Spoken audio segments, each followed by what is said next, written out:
A League of Their Own is a film about women stepping onto a field built without them, playing under rules meant to shrink them, and refusing to leave quietly once the game finally let them in. But behind the easy confidence on screen, the story was being rebuilt under fire. From a star forced to train like an athlete, to uniforms that punished the women inside them, to real Rockford Peaches tougher than the movie ever showed. These are 15 weird facts about A League of Their Own, a classic shaped by restraint, rewritten by reality, and remembered because it listened when it mattered. Number 1. The original cut of A League of Their Own ran over 4 hours, and buried inside it was a storyline that would have changed the film's heart completely. In that version, Dottie and Jimmy aren't just coach and catcher, they share a charged moment. After crushing batting practice, Jimmy leans in to kiss her. It's the spark that pushes her to quit the league early. Not kit, not exhaustion, not pressure. A forbidden, almost romance. Then Penny Marshall screened the footage for real AAG PBL players, and the reaction was instant, emotional, and furious. These were women whose husbands were overseas. Women who played ball while writing letters to men who might never come home. The idea of Dottie kissing another man didn't just feel wrong. It felt like a betrayal of the lives they had actually lived. Marshall cut the entire subplot. Other scenes fell with it. A quiet confession where Dottie revealed she and Bob married the night he was drafted. Gone. I wanted to be sure. I like to be sure. So Bob gets drafted, so then you get married that night by a minister who wouldn't even change out of his pajamas. A longer, stranger suds bucket sequence where Jimmy arrives late and helps Kit navigate a reckless bar bet, trimmed until only the outline survived. Those cuts didn't just tighten the runtime, they transformed the characters. Jimmy became a mentor instead of a temptation. Dottie remained faithful instead of conflicted, and the story stayed rooted in the emotional truth the real players fought to protect. Sometimes what you delete is what saves the movie. Number 2, that jaw-dropping split behind home plate. The shot used in every trailer, every highlight reel, every anniversary montage wasn't a stunt double. It was Geena Davis, fully committed, fully stretched, and fully aware that she had never done anything like it in her life. She asked Penny Marshall to schedule the move late in production, buying herself weeks to quietly train her flexibility and mechanics. On the day, she dropped into the split perfectly, and instantly realized the harder part wasn't getting into it, it was getting out. Davis later admitted she was stuck there, legs locked, muscles screaming, completely unable to stand. Crew members had to haul her upright as she tried not to laugh or cry. But that moment, the precision, the poise, the athletic grace, became the visual definition of Dottie Hinson. One shot that told the whole story, confident, composed, and better than almost anyone on the field. And all of it came from an actress willing to push her body as far as the character demanded. Number 3, when Madonna heard Penny Marshall was casting a movie about women's baseball, she didn't wait for an offer. She went after it, hard. Even after producer Robert Greenhut warned her the paycheck was tiny, she insisted she wanted May Mortabito. She wanted the acting challenge. She wanted the athletic challenge. And she wanted a chance to prove she was more than a pop star. Once on set, she trained with a seriousness that surprised everyone. She threw herself into base running drills, fielding practice, and especially May's brutal third base slide, which required multiple takes and left her covered in bruises. But Madonna also arrived with all the contradictions of a global superstar. Some days she was sweet, focused, and generous with the cast. Other days she bristled when Marshall's attention shifted elsewhere, sliding into diva mode and demanding the spotlight she was used to commanding on stage. Yet when the cameras rolled, the work spoke for itself. That mix of attitude, showmanship, and discipline created a May Mortabito who still steals every scene she's in. Bold, stylish, wildly charismatic. A character only Madonna could have played. Number 4. Penny Marshall didn't need a star. She needed a ball player. Someone who could throw long track fly balls and swing like a real catcher in wide shots. Most auditions failed instantly. Actresses missed basic catches, botched mechanics, or swung like they were holding a broom. The athletic gap was so big that Marshall worried she'd need stunt doubles for half the movie. Then Geena Davis walked into her backyard. Marshall tossed her a baseball as a warm-up gesture. Davis snapped into perfect stance, caught it clean, and fired it back with crisp rotation. The kind you only see from someone who understands the motion instinctively. Marshall reportedly said one line, "Okay, that's it," and cast her. Coaches were stunned. Davis, who avoided sports her entire life, had natural mechanics stronger than actresses who had trained for weeks. Clean footwork, controlled shoulders, fast hand-eye coordination. She learned catching like she'd been waiting her whole life to discover it. The film changed her permanently. Years later, Davis competed in the US Olympic archery trials, crediting A League of Their Own for awakening a confidence she never knew she had. Casting her didn't just solve a continuity problem, it gave the film a lead who could anchor every baseball scene with real athleticism. Number 5. Rosie O'Donnell didn't need baseball lessons. She grew up playing Little League with her brothers, firing throws across the yard, and taking hits that toughened her long before she ever stepped on a soundstage. When she showed up as Doris Murphy, glove ready, stance perfect, attitude dialed in, the coaches immediately relaxed. Rosie didn't learn baseball for the movie. She just picked up where her childhood left off. But what no one expected was what happened off the field. Long shooting days meant hundreds of background extras sitting in bleachers for hours, energy dropping, morale dipping, until Rosie stepped in. She recruited a stand-up comic friend to entertain the crowd between takes. And when that wasn't enough, she entertained them herself, belting out Madonna songs, roasting the cast, turning downtime into a mini late-night show that kept everyone laughing. Her playful rivalry with Madonna became a running gag. Rosie would start singing Vogue, Madonna would glare and tell her never to sing her songs again, and the very next day Rosie would launch straight into Like a Prayer. By the end of the shoot, the two of them had built one of the film's warmest behind-the-scenes friendships, a perfect contrast to the grit of the baseball scenes they delivered on screen. Number 6. Fresh off filming My Cousin Vinny, Marisa Tomei was so determined to join a league of their own that she filmed her audition tape right on that set, with Joe Pesci himself coaching her baseball moves between takes. Imagine the scene. Pesci, still wearing Vinny Gambini's suit, shouting advice on batting stance and yelling, "No, no, keep your elbow up." Tomei swung for the fences, literally. She threw, she slid, she sprinted, hoping Penny Marshall would see the potential beyond her mechanics. But Marshall was firm. This movie required actresses who could play convincingly in wide shots. Smooth acting wasn't enough. She needed women who could field grounders and throw runners out at second without a cutaway. Tomei's audition was charming, enthusiastic, but she just wasn't a ball player. It became one of the sweetest near misses in the film's casting history. An Oscar winner giving everything she had, guided by Joe Pesci's loudest sports commentary, only to lose the role not on performance, but on athletic fundamentals. Number 7. Lori Petty wasn't the obvious choice for Kit Keller. Casting directors wanted someone who looked more sisterly next to Geena Davis, but Penny Marshall saw something better, a restless, younger sister fire that couldn't be manufactured. Petty brought a raw edge to every scene, turning Kit from a supporting role into a storm of ambition and jealousy. On set, Petty and Davis built their sister dynamic through small, unscripted beats. The way Kit flinches when Dottie gets praise, the quiet envy tucked behind a smile, the simmering frustration that finally explodes before the championship game. Their real emotional history shaped the characters' rivalry, giving the film its pulse. And then came the final play, the moment that still sparks debate today. Kit barrels home, Dottie braces. The collision sends the ball flying. Kit scores. The Peaches lose. Did Dottie drop it on purpose? Marshall filmed it so no one could know. Davis played it as a choice. Petty played it as a clean, hard win. Marshall refused to settle it. 30 years later, the argument lives on. The ending works both ways. And the real question isn't whether Dottie dropped the ball. It's whether you believe she would. That's Lori Petty's legacy. She didn't just play Kit. She made you care who won. Number 8. The line that became the soul of the movie wasn't written. It wasn't rehearsed. It wasn't even planned. Tom Hanks was supposed to scold Evelyn, nothing more. But when Biddy Schramm's voice cracked and tears started falling, Hanks let Jimmy Dugan, the washed-up legend barely holding himself together, explode. Are you crying? There's no crying!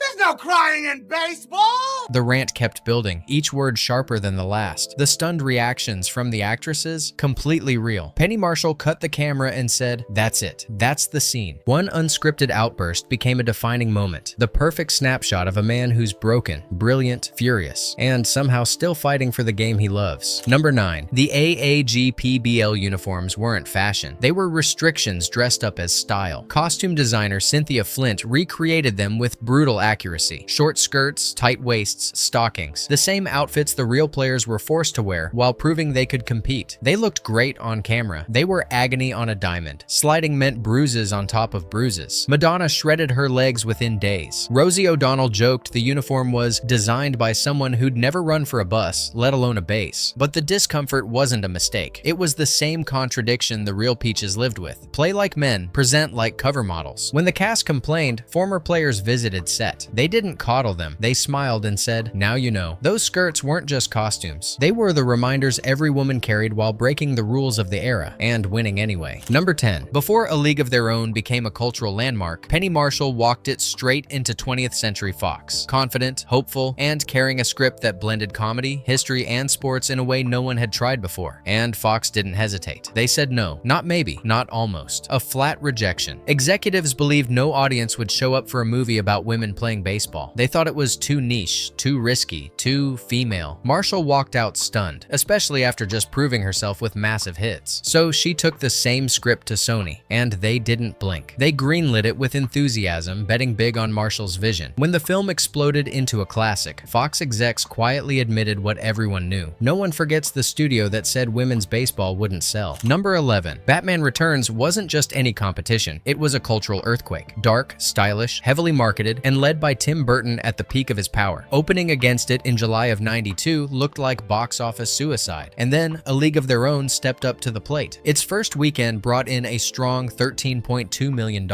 Not enough to beat Batman, but enough to shock analysts who thought a women's baseball film would fold instantly. Then something remarkable happened. Instead of dropping 40% or more, the normal second week decline, the film slipped only 13%. That meant one thing: word of mouth was exploding. By its third week, Marshall's film did the unthinkable. It overtook Batman and claimed the #1 spot. Families kept coming. Couples kept coming. People were returning for second and third showings. By the end of its run, it earned $107 million domestically, making it the highest-grossing baseball movie ever made at that time. Against a superhero giant, a team of women simply outplayed the competition. Hey, not bad for a movie everyone thought would strike out, right? If this underdog victory still means something to you, you can bring A League of Their Own home. Just check the links below for the Blu-ray, DVD, or 4K. Thanks for the support. It really means a lot. Now, let's head back onto the field. Number 12. The Rockford Peaches weren't Hollywood inventions. They were one of 15 real teams in the All-American Girls Professional Baseball League, and they played hard. Cities like Peoria, Kalamazoo, Grand Rapids, and Chicago fielded their own clubs, but Rockford became a powerhouse, earning a reputation for precision, grit, and some of the best baseball the Midwest ever saw. Dottie Hinson's character drew heavily from real first baseman Dorothy "Dottie" Kamenchek, a player so talented that scouts later claimed she could have held her own in the men's minor leagues. She remembered the early crowds clearly. At first, they just came to see the skirts, and then we showed them we could play. But the league demanded more than athletic excellence. The women were required to maintain strict femininity, short haircuts, daily charm school classes, polished manners, and always perfect makeup. The rules were relentless. Smoking, drinking, wearing pants in public, or being seen without lipstick could get a player fined. The league sold glamour. The Peaches earned respect. And they did it by playing through bruises, busted fingers, and brutal doubleheaders, all while smiling for the camera. Number 13. When World War II pulled thousands of male players into military service, America's baseball infrastructure collapsed almost overnight. Minor league teams folded. Ballparks sat unused. Owners feared the national pastime might vanish before the war even ended. Chicago Cubs owner Philip K. Wrigley decided the sport couldn't be allowed to die on his watch. In 1942, he assembled a special committee to find a solution, and they landed on an idea that seemed impossible at the time. Women could keep professional baseball alive. Scouts fanned out across the Midwest, visiting factory leagues, state tournaments, and rural diamonds where women were already playing fierce, competitive ball far from the spotlight. They weren't novelty acts. They were athletes, fast, disciplined, and hungry for a real league. The challenge wasn't ability. It was infrastructure. Wrigley had to build a new system from scratch. Coaches, uniforms, travel schedules, training camps, and a marketing strategy that could convince wartime America to fill the stands. In 1943, the All-American Girls Professional Baseball League officially launched, not as a temporary stunt, but as a lifeline for a sport in danger of going dark. And it worked. The league outlasted the war, thrived for over a decade, and proved that professional women's baseball wasn't a stopgap. It was a revelation. Number 14. In the film, the AAG-PBL founder is Walter Harvey, the candy magnate played by Gary Marshall, a fictional chocolate bar billionaire who bankrolls women's baseball because he loves the sport. But history tells a different story. The real founder was Philip K. Wrigley, heir to the Wrigley chewing gum empire and owner of the Chicago Cubs. Wrigley invested heavily in the league's uniforms, travel, scouting, and publicity, determined to keep baseball alive while the men were at war. So why change him? Filmmakers never gave an official reason, but the choice makes sense. Wrigley carried decades of real-world baggage and a complicated legacy. By swapping him for a fictional candy tycoon, the story could focus on the women, not the business history behind them. Harvey became a symbolic stand-in, a recognizable mogul who keeps the sport afloat without anchoring the film to strict historical biography. The change simplified the narrative and let the spotlight stay exactly where Penny Marshall wanted it. Number 15. Hollywood didn't let A League of Their Own fade quietly. It tried twice to expand the story, and the results couldn't have been more different. The first came in 1993, when CBS launched a half-hour sitcom that continued the Rockford Peaches adventures. A few familiar faces returned. Marla Hooch, Betty Spaghetti, but major characters like Dottie and Kit were recast, and the show leaned into broad comedy instead of the film's emotion. It never found its footing. Ratings collapsed, and CBS canceled it after just 3 episodes, leaving 3 more sitting unaired until syndication. The heart of Penny Marshall's movie didn't translate to a laugh track. Nearly 30 years later, Amazon tried again, this time with a prestige drama reboot. The new series widened the lens, weaving in real stories the original film couldn't touch. Queer players forced into secrecy, black women barred from the league, and the quiet resilience of athletes erased from history. Critics praised the expansion, calling it a richer, more complete portrait of what the AAGPBL truly represented. But Amazon restructured its programming slate, and the show ended after 1 season and a final wrap-up episode. 2 spin-offs, 2 entirely different tones, and both were proof of how deeply the original film has embedded itself into American storytelling. Bonus fact: while the actresses were running drills, sliding on practice fields, and working with professional coaches, Tom Hanks had a very different assignment: get out of shape, fast. To play Jimmy Dugan, a washed-up legend who'd traded fastballs for bar stools, Hanks said his preparation was the easiest of my career. He ate ribs, he ate desserts, he ate anything that slowed him down and softened his edges. The results were perfect. His gait changed, his posture slumped, his voice dropped into the register of a man who once lived for baseball and now lived for whatever was in front of him at a diner. The cast trained to look like athletes. Hanks trained to look like someone who used to be one. A League of Their Own was never just a baseball movie. It was a reminder, clear, defiant, and long overdue, that history only grows when someone refuses to stay silent. These women played through bruises, beauty standards, charm school, and a country that didn't believe they belonged on the field. And still, they built something real. A league that outlasted the war. A legacy that waited decades to be fully seen. If you grew up with this film, you remember the heart behind every swing. And if you're discovering it now, you can feel the fight in every inning. So take a moment, drop your favorite scene in the comments, and subscribe now so you don't miss the next story Hollywood almost left behind. Because the Peaches didn't just play the game, they changed it forever.